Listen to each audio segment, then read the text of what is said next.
안녕하세요. 건가파 시인입니다. 짧은 시가 좋은 시다. 인터넷 SN 시대인 요즘 단순하고 짤막한 글, 촌철살인의 광고 카피 같은 짧은 시에 눈길이 가고 감동을 받는 시대입니다. 시, 서, 화 3절로 유명했던 초정 김상옥 시인은 자신이 쓴 연시조를 말년에 짧은 단시조로 개작했다는 일화는 유명하죠. 아마도 짧은 시의 매력과 가치를 일찍 깨달았기 때문일 텐데요. 자유시단에서도 2000년대에 들어 극서정시라 하여 짧은 시 쓰기 운동이 일기도 했습니다. 도대체 뭔 소리를 하는지 모르는 난해한 시에서 벗어나 누구나 쉽게 공감하는 짧고 간결한 시를 쓰자는 문화운동이었죠. 하지만 시를 짧게 쓴다는 것은 사실 쉽지가 않습니다. 짧으면서도 감동을 주는 시, 어쩌면 이것이야말로 이상적인 시라 할 수 있겠는데요. 그래서 오늘은 짧은 시 쓰기 비법에 대해 공부해 보겠습니다. 어떻게 하면 짧으면서도 감동적인 시를 쓸 수 있을까? 이 비법을 터득하기 위해서는 우선 우리에게 매우 익숙한 짧은 명시를 통해 그 원리를 찾아보아야겠습니다. 제일 먼저 만나볼 시는 요즘 국민적 사랑을 크게 받고 있는 나태주 시인의 풀꽃 1입니다. 풀꽃 1, 나태주. 자세히 보아야 예쁘다. 오래 보아야 사랑스럽다. 너도 그렇다. 굉장히 단순하고 명쾌한 시인데요. 눈에 잘 띄지 않는 풀꽃이지만 자세히 보고 또 오래 보아야 진정한 아름다움을 만날 수 있다는 어쩌면 너무나도 평범한 내용의 시라 할 수 있는데요. 그렇다면 이 시가 이러한 큰 울림과 여운을 창출할 수 있는 원리는 무엇일까요? 그러니까 이 시를 감동적인 시로 만드는 작동 원리가 무엇이냐 하는 것입니다. 그렇습니다. 바로 마지막 구절, 너도 그렇다에 있죠. 너도 그렇다라는 이 반전 구절이 자세히 보아야 예쁘고 또 오래 보아야 사랑스럽다는 앞구절이 어쩌면 평범한 진술에 마치 정중앙에 관역을 마치듯 독자의 어표를 찌르면서 큰 울림과 여운을 만들어냅니다. 그렇다면 다음 시는 어떨까요? 커피, 윤보영. 커피에 설탕을 넣고 크림을 넣었는데 맛이 싱겁네요. 아, 그대 생각을 빠뜨렸군요. 커피 시인으로 유명한 윤보영 시인의 커피라는 시인데요. 이 시도 앞에 두 구절, 커피에 설탕을 넣고 크림을 넣었는데 맛이 싱겁다고 하는 구절은 어쩌면 너무나도 평범한 진술입니다. 싱거운 이유는 설탕을 적게 넣었기 때문이겠죠. 하지만 시인은 설탕 대신 그대를 상상합니다. 그러니까 사랑하는 사람을 생각하지 않고 딴 생각을 하면서 커피를 마시니 커피 맛이 없다는 이야기라는 것이겠죠. 이 시도 마지막 구절, 아, 그대 생각을 빠뜨렸군요가 없다면 좋은 시가 될 수 없습니다. 이 시에서도 감동이라는 생명의 숨결을 불어넣는 코드가 바로 마지막 구절에 있음을 확인할 수 있습니다. 세계적으로 가장 짧은 시로 알려진 일본의 하이쿠 작품을 한 편 만나볼까요?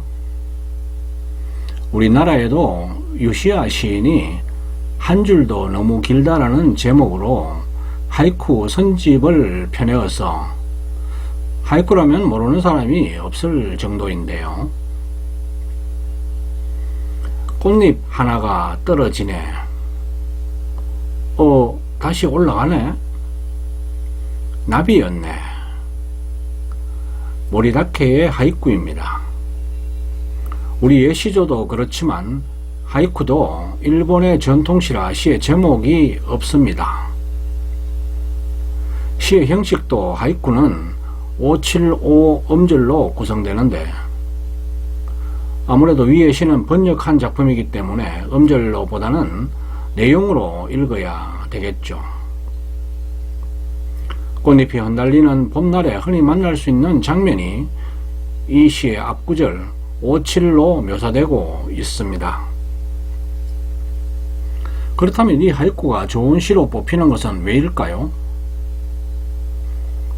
이 시 또한 꽃잎이 떨어지는 평범한 묘사에 이어 나비였네라는 마지막 구절의 반전에서 시적 묘미가 살아나게 됩니다. 이 반전의 미학이 없다면 이 시는 좋은 시가 되기 어렵습니다. 그렇다면 우리 시조는 어떨까요? 한 손에 막대 잡고 또 한 손에 가시 쥐고 늙는 길 가시로 막고 오는 백발 막대로 치렸더니 백발이 제 먼저 알고 지름길로 오더라. 현존하는 가장 오래된 우리의 옛 시조입니다. 고려말 우탁 선생이 지은 늙음을 한탄하는 탈로가로 알려진 시조인데요. 이 시조도 초장과 중장은 오는 백발을 막아보려는 화자의 모습이 공감각적인 이미지로 그려지고 있죠. 그런 상황에서 마지막 종장에서 백발이 제 먼저 알고 지름길로 온다고 하는 무릎을 탁 치게 하는 깨달음의 경지가 반전의 미학으로 제시되고 있습니다. 이렇게 시조도 마지막 종장의 어미적 전환 효과로 독자에게 큰 공감을 주는 좋은 시로 변모되고 있습니다. 지금까지 살펴본 자유시와 하이쿠, 시조, 세 양식의 작품에서 우리는 시의 뒷부분에서의 의미 변화, 시적 반전이 좋은 시를 만드는 작동 원리임을 확인할 수 있었습니다. 그렇습니다. 짧은 시가 좋은 명시가 되는 첫 번째 비결은 이 반전의 미학입니다. 짧은 시로 좋은 시를 얻기란 사실 쉽지가 않죠. 바로 이 반전의 미학이 작동해야만 좋은 시로 거듭날 수 있게 되는 것입니다. 그런 점에서 시 창작은 개거의 원리와 크게 다르지 않습니다. 안도현 시인의 짧은 시 중에서 너에게 묻는다 란 시가 있죠. 그 시의 첫 구절이 연탄재 함부로 발로 차지 마라 입니다. 앞에서 짧은 시가 성공하려면 반전이 있어야 된다고 말씀드렸는데요. 그렇다면 이 첫 구에는 어떤 반전이 뒤따라야 할까요? 그렇습니다. 연탄재의 인성을 연결해 독자에게 너는 누구에게 한 번이라도 뜨거운 사람이었느냐고 다그치듯 되묻는 반전 기법으로 기가 막힌 한 편의 짧은 명시가 탄생하게 된 것입니다. 두 번째 짧은 시 쓰기 비법은 은유적 아포리즘 구사입니다. 아포리즘은 금은, 격은, 경구, 잠언 따위를 나타내는 간결하고 압축된 짧은 글을 말하는데요. 그러니까 좋은 짧은 시가 되기 위해서는 은유적 구조의 시를 구사하라는 뜻입니다. 은유는 잘 아시는 바와 같이 A는 B다라는 구조의 비유법이죠. 그런 은유 구조를 짧은 시 창작에 활용하는 것입니다. 프랑스 시인이요 소설가인 질 르나르의 시집 자연의 이야기들에는 강한 인상을 주는 은유적 구조의 짧은 시가 여러 편 나옵니다. 제가 시의 본문을 읽을 테니 여러분께서는 시 제목이 뭘지를 생각해 보시기 바랍니다. 용수철이 달린 담뱃가루. 시 제목이 뭘까요? 용수철이 달린 담뱃가루. 네, 벼룩입니다. 벼룩을 용수철이 달린 담뱃가루라 은유했는데 비유가 절묘하죠. 다음 작품도 제목을 맞춰보시기 바랍니다. 들판의 군수나리. 어떤 제목일까요? 들판의 군수라. 그렇죠, 어치입니다. 어치가 들판의 군수라는 이 은유 또한 공감이 깊고 아주 멋집니다. 문인 화가이기도 한 김주대 시인은 좋은 짧은 시를 많이 창작한 시인으로 알려져 있는데요. 시인의 짧은 시 중에는 은유적 구조의 짧은 시가 한 부류를 이룹니다. 깊어진다는 것은 언제든 몸 던질 수 있는 자기 안에 강물을 내려다보는 일, 고개 숙여 전문입니다. 깊어진다는 것을 언제든 몸 던질 수 있는 자기 안에 강물을 내려다보는 일로 은유하고 있죠. 한 편 더 볼까요? 눈으로만 들을 수 있는 말이 있다. 꽃 전문. 꽃을 눈으로만 들을 수 있는 말로 은유하고 있네요. 그런데 이 시는 영어식 표현인 뭐뭐라는 말이 있다라는 구조로 그 존재를 시인을 넘어 독자와 세상으로 전파하는 힘을 발휘합니다. 2010년대로 접어들면서 우리 시단에는 짧은 시 짓기 운동이 전개되었습니다. 젊은 시인들의 길고 난해한 시들을 극복 대상으로 삼았는데요. 최동호, 황동규 등 중견 시인들의 중심이었죠. 짧고 간결한 극서정시 운동을 이론적으로 주도했던 최동호 시인이 선보인 극서정시에도 은유적 아포리즘의 시가 적지 않습니다. 시를 볼까요? 별 없는 캄캄한 밤, 유성검처럼 강막한 어둠의 길을 찢고 가는 부싯돌이다. 제목이 뭘까요? 네, 시입니다. 다음 작품을 볼까요? 텐마루 버프라기 먼지 쓸고 가는 햇빛의 혀. 제목이 뭘까요? 네, 겨울 햇빛입니다. 시를 시답게 만드는 것이 은유라고 하죠. 새로운 깨달음을 주고 독자에게 사물이나 세상을 보는 새로운 눈을 만들어주는 은유적 사고는 짧은 시 창작의 중요한 작동 원리입니다. 그런데 은유에는 거리가 존재한다고 했죠. 은유의 거리는 바로 낯설게 하기의 거리인데요. 그러기에 짧은 시 쓰기의 성패는 팽팽한 긴장감을 줄 수 있게 얼마나 압축적이고 절제력 있게 은유의 거리를 구사하느냐가 관건이라고 하겠습니다.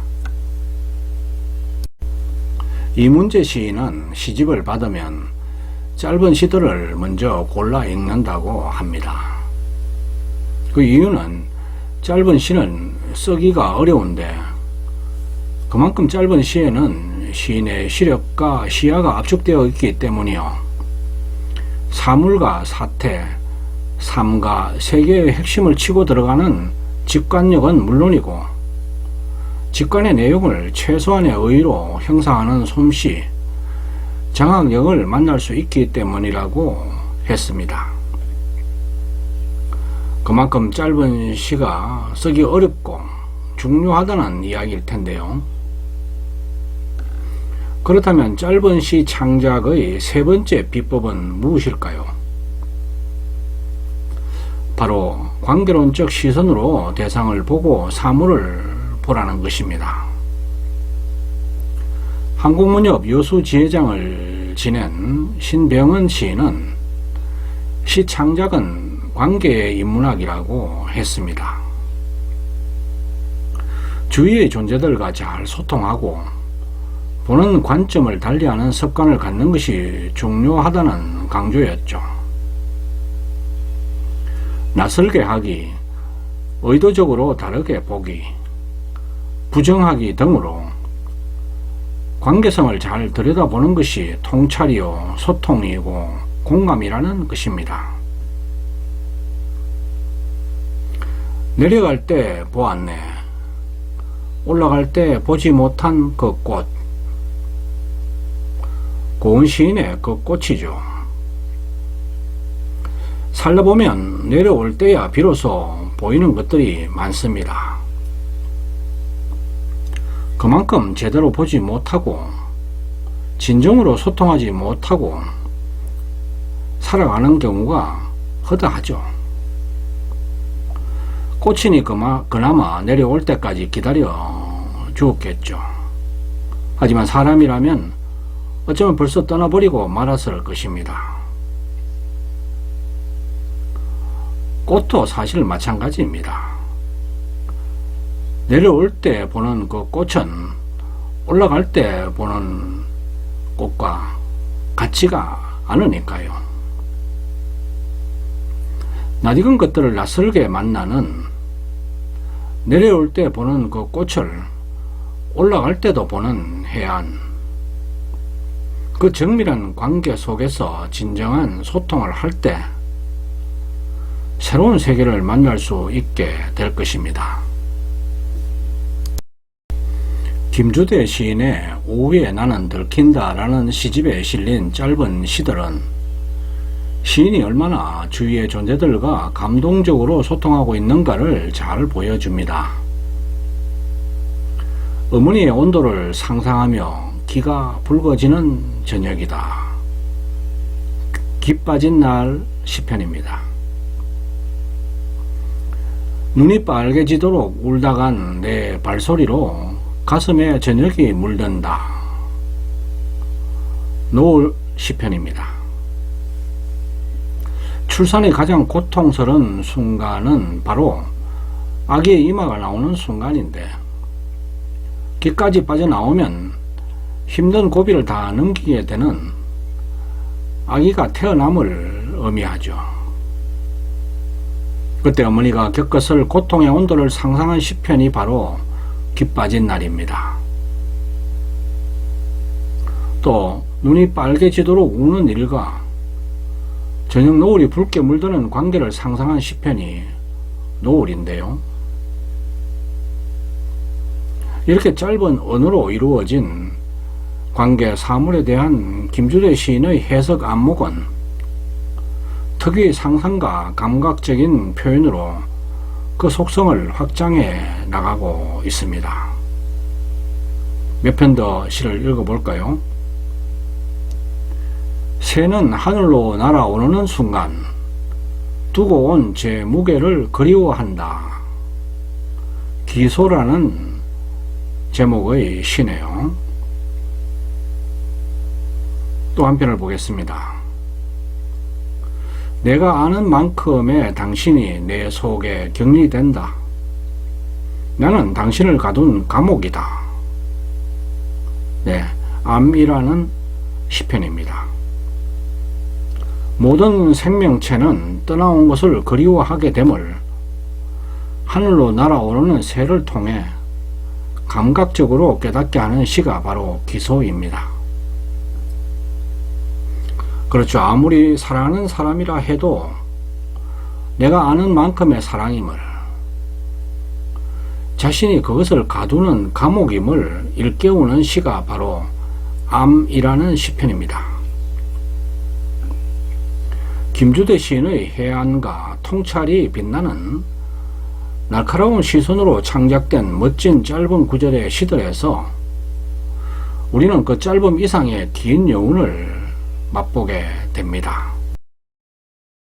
지금까지 짧은 시 창작 3가지 비법을 만나보았습니다. 짧은 시 창작의 첫 번째 비결은 반전의 미학이 중요함을, 둘째는 은유적 아포리즘 구사를 강조했죠. 셋째 비법은 관계론적 시선으로 대상과 사물을 보라는 것입니다. 그러니까 보이는 것만이 아니라 보이지 않는 것까지, 그리고 전체 속에서 각 요소들 사이의 역동적인 관계를 상상하라는 것이죠. 김종의 문학평론가는 짧고 쉬우면서 교훈과 감동을 함께 지닌 글이 오래 간다고 했는데요. 짧으면서도 쉬운 정서적 충격과 감동을 주는 짧은 시를 쓰기 위해 밤을 새우는 시인들에게 경의를 표하며 좋은 짧은 시 몇 편을 더 감상하며 오늘 영상을 마치겠습니다. 사람들 사이에 섬이 있다. 그 섬에 가고 싶다. 정현종 섬. 그 오징어 부부는 사랑한다고 말하면서 부둥켜 안고 서로 목을 조르는 버릇이 있다. 최성호, 오징어 3. 보름달은 어둠을 깨울 수 있지만 초성달은 어둠의 벗이 되어 줍니다. 최종수, 달처럼. 당신 생각을 켜놓은 채 잠이 들었습니다. 한민복, 가을. 사람아, 입이 꽃처럼 고와라. 그래야 말도 꽃처럼 하리라. 사람아, 한검찬, 꽃의 말. 한 줄이면 족하지 뭘 더 적을 것인가. 할 말 많다고 해도 한마디면 족하지. 9쪽 김밥 한 줄을 꼭꼭 씹어 먹는 날. 금가파 김밥 한 줄의 명상. 그 사막에서 그는 너무도 외로워 때로는 뒷걸음질로 걸었다. 자기 앞에 찍힌 발자국을 보려고. 오르텅서 블루 사막. 먹지는 못하고 바라만 보다가 향기만 맡다. 충치처럼 꺼멓게 썩어버리는 그런 첫사랑이 내게도 있었다. 서안나 모과.